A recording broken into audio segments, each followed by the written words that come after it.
titesting ko po ito para mapatunayan sa inyo na ito po ay talagang bumubula at ginagamit noong unang panahon po.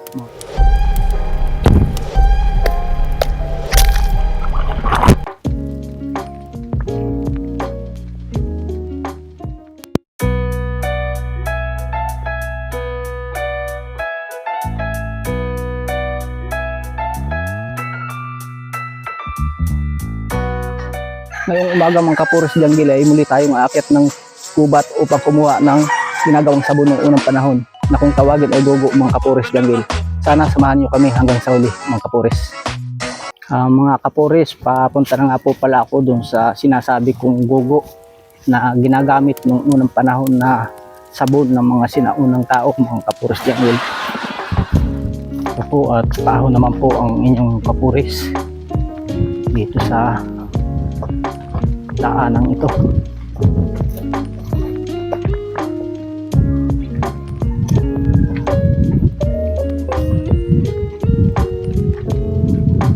Pero malayo-layo din po ang humanap mo kasi talagang nakalagay po yun ay sa gubat mga kapuris.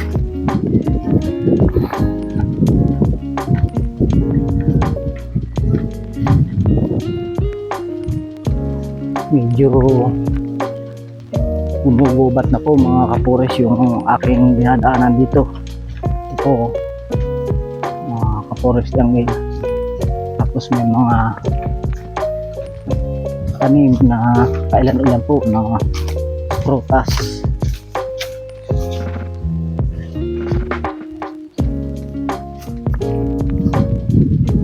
Muli pong palusong ang inyong kapuris Janggil kasi malapit na po akong tumawid ng ilog mga kapuris.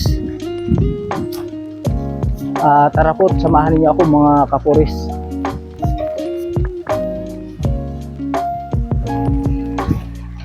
Ito nga po pala ang tawiran dito mga kapuris. Medyo may sapa tayong tatawiran. Medyo mahirap-hirap rin po ito. Tara po, samahan niyo ako mga kapuris. Ito po at nasa tabing ilog na po ako mga kapuris Janggil. Wow! Ang daanan dito.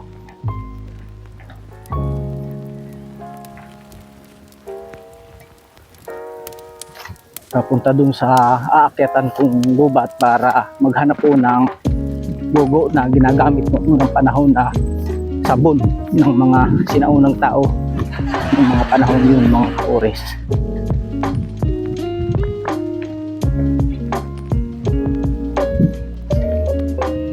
Ito nga pala ang daanan dito mga kapuris Janggil. Ilog po. Bali, nananabilang po muna ako mga kapuris papunta rin sa gubat na aking aakyatan mga kapuris Janggil. Ito nga po pala ang daanan dito mga kapuris Janggil sa lugar na ito.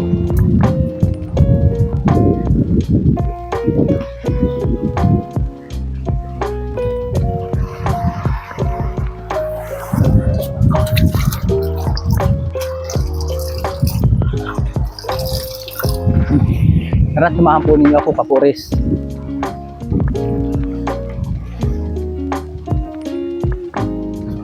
Tuloy sa paglalakad ko ang inyong kapuris Janggil. Punta po doon sa gubat na aking aakyatan para maghanap po ng tinatawag na gogo. Ginagawa pong sabon noong unang panahon ng mga sinaunang tao mga kapuris Janggil. Ito po ang daanan dito. Tabing ilog po mga kapuris. Napakaganda po ng view mga kapuris. Wow! Ang lugar na ito. Mga kapuris Janggil, paakyat na nga po pala ako nitong bundok na aking paghahanapan ng tinatawag po na gogo. Ito po yung bundok na ito. Ang aking hahanapan po ng gogo mga kapuris. Mga kapuris Janggil, ito po at ako'y paakyat na po nitong gubat mga kapuris para maghanap po ng tinatawag na gogo mga kapuris.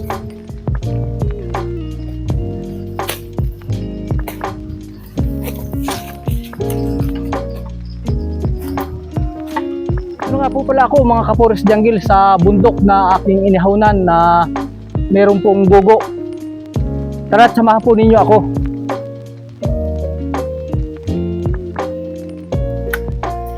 Mga kapores, ganitong klase po yung tinatawag na gogo. Kaya lang ito po ay bata pa. Ito lang po ay sangay na lang po ng katawan ng gogo. Ganito po ang mga dahon niya mga kapores. Yan, ito po. Sige po mga kapores, at kukuha po ako nung mismong katawan po nito mga kapores. Ito nga po pala mga kapores yun, itong bagin na ito. Bumabagin po siya mga kapores. Bali na doon lang po sa kabila na yun yung mga maliliit na gapang na galing rin po sa katawan nito mga kapores jungle. Yun po yung dahon, ganong klase. Ito naman po yung klase ng bagin niya, ganito po, bilog. Sige po, at kukunin po mga kapores.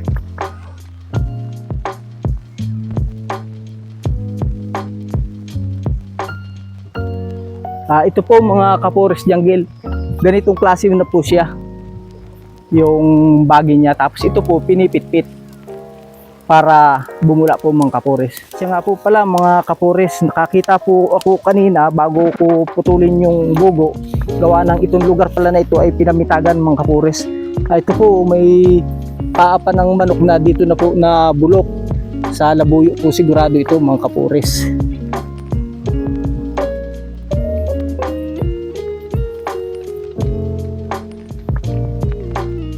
Po mga kapores, may bitag po sila dito ginawa mga kapores. Yan po, ito bitag pa rin po ito mga kapores.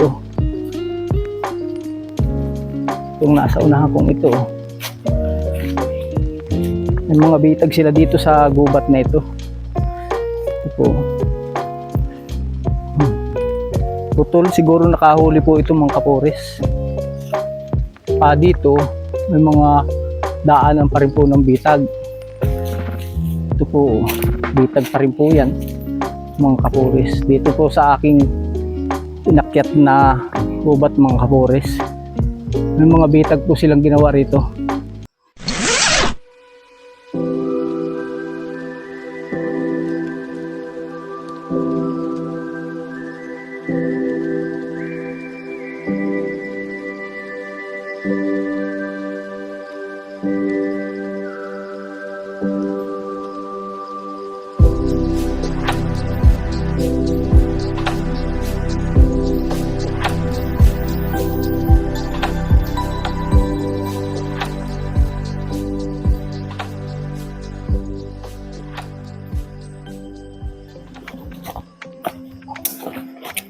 Pauwi na nga po pala ako mga kapores jungle.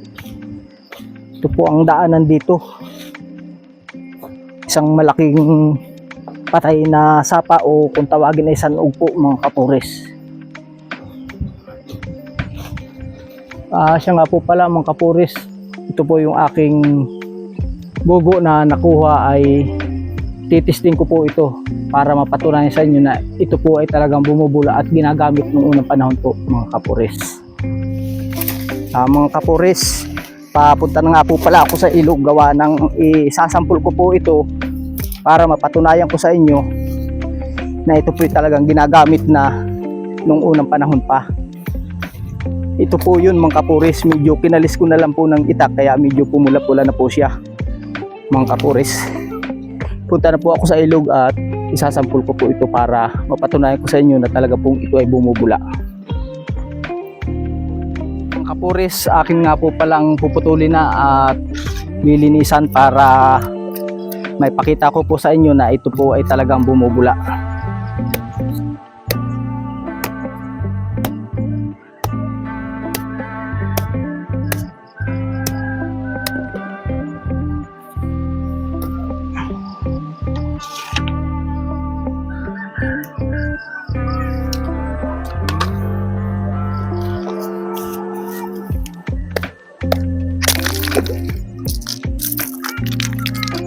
Basag po mga kapores. Kapores, ito po at aking pipit-pitin na po para bumula po mga kapores.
Pwede na po itong ipaglaba o ipaligo mga kapures.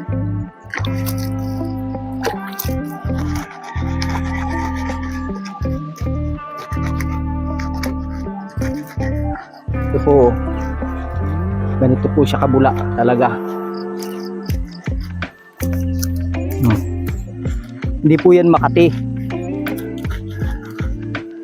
Talagang ito po ay ginagamit kahit nung unang panahon pa sa pagliligo o sa paglalaba mga kapures.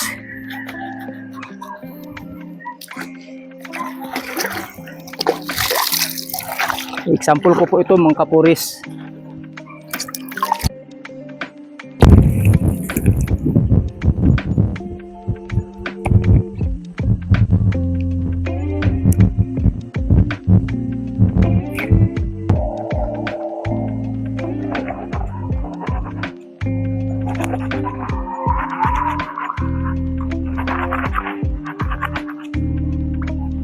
Ito po ang kinukuha rito, yung bula.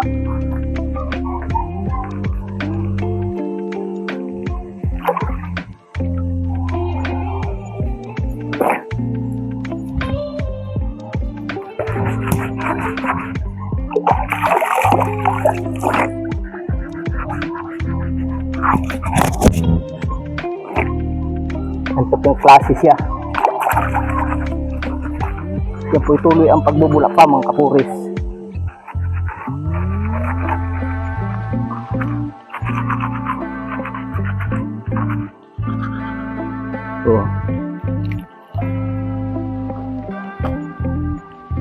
Ito po yung gugo.